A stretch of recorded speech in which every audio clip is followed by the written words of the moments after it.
ንዝሓለፉ 3 መዓልታት ክካየድ ዝጸንሐ መድረኽ ላዕለዎት ኣመራርሓ ውድብና ህወሓት በማእኸላይ ኮሚቴ ኣብ ዝቐረበ ገምጋም ፈጻጽማ ውሳነታት መበል 14 ውድባዊ ጉባኤን ቀጸልቲ ኣንፈታትን ብዕምቆት ዘትዩ ብምጽዳቕ ተዛዚሙ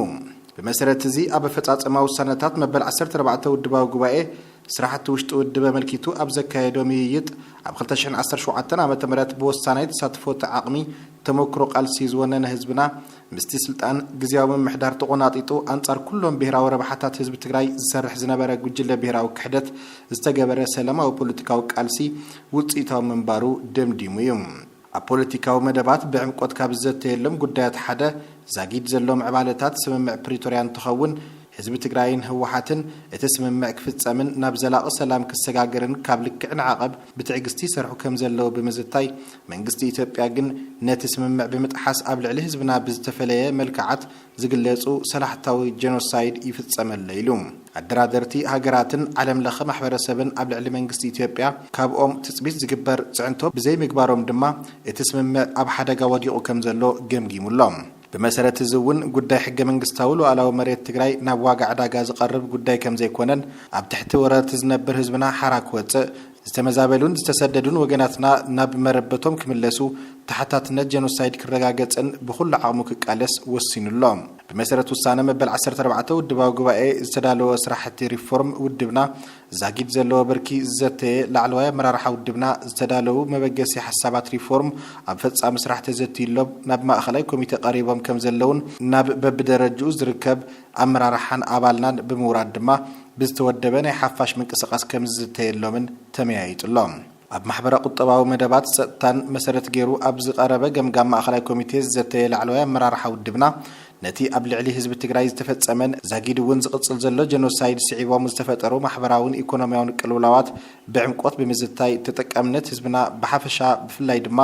ኣብ ተጠቃምነት ድራስዋት ሃርበኛታት ደቂ ኣንስትዮን መናእሰይን ቆላሕታ ብምሃብ ክስራሕ ንዝተቐመጠ አንፈት ብምዕማቕ በብደረጃኡ ዘሎ አመራርሓ ውድብና ክረባረብ ኣብ ምርድዳ በጺሕሎም ሰራዊትና ዘልዕልዎ ጸገማት መሰረት ገይሩ ብዕምቆት ዘተየ ላዕለዋይ አመራርሓ ውድብና ህወሓት منبابرو سراويتنا نممحياش كرخبوم زقباء طقمات طقمن نمملاء استجمرو من قصقاسات كقلاتفون عبب درجو زلو أمرارحا نزي تكبار نمتكبار زخلو مدلوات كجبر كم زقباءن أبمردا بصيحلام قداي سأتا أبز حزقوان حزبنا أبسقات تحيلو كم زركب بمزتاي ملعات حزب زساتفة رب بمقبار وحس سلامن سأتان كبابي كهدلو كسرح وصين اللام أب قداي سناي محدار زرق زلو قعزينان بالشو سرارحن أبز خفاء درجة بصيح كم زلو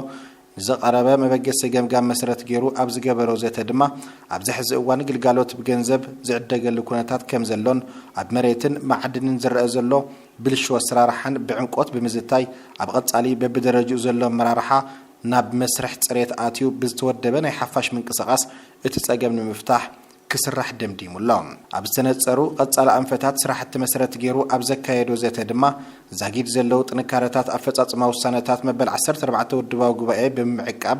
ዘይተፈጸሙ መደባት ብቁልጡፍ ክፈጸሙ ርብርብ ክግበረሎም ብጽሒቱ ክዋጻ ኣብ ምርዳእ በጽሕሎም በብደረጃው ዝርከብ አመራርሓ ውድብና ኣብ መትከላው ቃልሲ ዝተመስረተ ሓድነቱ ብምጥንኻር ውድብና ህወሓት በአወዳድባን አተሐሳስባን ጠንኪሩ መድረኻው ተልእኾ ክፍጽም ዘኽእሎ ቁመና ክውንን ኣብ ዘኽእሉ ጉዳያት ብዕምቆት ብምያጥ ነቲ ብማእኸላይ ኮሚቴ ዝተቐመጠ አንፈት አጽዲቁሎም ላዕለዎት አመራርሓ ውድብና ኣብ ህዝብና አንጸላልዩ ኣብ ዘሎ ሓደጋ ህልውና ብዕምቆት ድሕሪ ምዝታይ ስትራቴጂካዊ ዓቕምታት መኸተ ካብ ዝኾነ ይኹን እዋን ንላዕሊ ተዋዲዶም ነዚ ሓደጋ ንምቕልባስ ክሰርሑን ዝተጀመረ ቃልሲ ክጠናኸርን ኣብ ሓበራዊ ምርዳእ በጺሕሎም ካብዚ ብተወሳኺ ምስ ብሄራዊ ውድባትን ሲቪክ ማሕበራትን ሓቢርካ ንምስራሕ ውድብና ህዝባዊ ወያነ ሓርነት ትግራይ ዝገብሮ ዘሎ ጻዕሪ ኣጠናኺሩ ክቕጽል ኣብ ዝተቐመጠ አንፈት ብምዝታይ ኣብ ክሊ መሰረታዊ ረብሓታት ህዝቢ ትግራይ ሓቢርካ ንምስራሕ ዘሎ ቅርቡነት ሎምውን ከም ትማሊ ተጠናኺሩ ክቕጽል ከም ዝግባእ ብምርዳእ ኣኼብኡ